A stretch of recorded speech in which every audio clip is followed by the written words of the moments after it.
Okay, so the first exercise we're going to do is a glute bridge. This is a great exercise just to get our glutes and our hamstrings, I think, going before we start doing all the squats, lunges, etc. So feet hip width apart. We're going to just lay down nice and relaxed, hands by the side. And all we're going to do is we're going to squeeze the glutes and you're going to slowly lift up. Try not to push through the hands and push your hips up as far as you can. Once we're there, squeeze for a couple of seconds, then slowly come down vertebrae by vertebrae. And again, once more, squeeze the glutes, come up nice and slow, trying to make sure the legs stay quite still. Imagine you're squeezing a ball, and then slowly back down. So you're looking sort of 10 to 12 reps of those, and then after that we move on to the next exercise. So the next exercise we're going to do for our low body is squats. I think this is one that most people know and do plenty of. So squats are really good for our quads, our hamstrings, our glutes. So we're going to sort of stand just slightly more than hip width apart. And then what you're going to do is you can put your hands out. If you've got weights, you can hold a weight. And we're going to just lower down as far as you feel comfortable. And then you're going to squeeze your glutes and come up nice and tall. So we lower down, and then we squeeze the glutes and come up. So the aim is we don't want to come forward on the knees, and what I mean by that is we don't want to push right forward. You'll see some people squat with the knees forward, and that's when we start to put the pressure on the knees. So when we squat, you want to push back and down and back up. Now if we want to progress that a bit more, definitely with paddling we are a little bit more forward on our toes. We can squat down and then come up on our toes. So we start to bring in a little bit of balance element there, which is quite good for our paddleboarding. So we squat down and up on the toes. So just have a go. With squats, if you haven't got a weight, you can build up to sort of 15, 20 reps on this. If not, when you're starting out, sort of 10 to 12 reps. So the next one I'm going to do is lunges. And the idea of lunges, again, is they're still going to work that main part, glutes, quads, hamstrings, and a bit of calves as well. So to start off with, I'm going to start nice and tall, and I'm going to take a big stride out.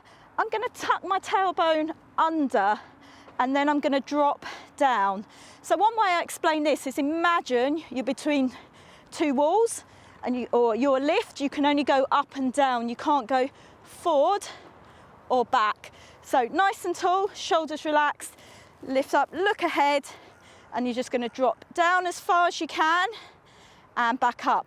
Now we can do this two ways. We can do it where we stay in this position, and we're going to do 10 to 12 reps coming up and down and then swap legs.